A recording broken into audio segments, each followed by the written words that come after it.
Ano pre, anong balita sa pinaglalaban natin sa taas pamasahe? Pre, na-aproban na. Simula October 1, 2025, magtataas na pamasahe. Ito, Ang bilis ah. oo nga eh, ang bilis ang aksyon eh. Ito, binigyan na sa atin yung ano. Saan? mag-alis Pakita natin. nga. Yan. Eh, Advisory notice para sa mga pasahero. Ito, ididikit natin to sa loob ng tricycle oh. para ma-aware naman yung mga pasahero na magdadagdag pamasahe na tayo. Baka para sa'yo lang yan. Siyempre, para sa lahat ng membro, toda.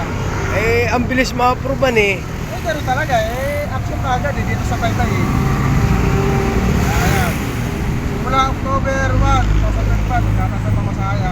Hindi pansarili yan, baka pansarili mo lang yan. Totoo to pre, pasarili to sa ating panglahatan to. Ay, maganda pala, ang bilis ng action ah.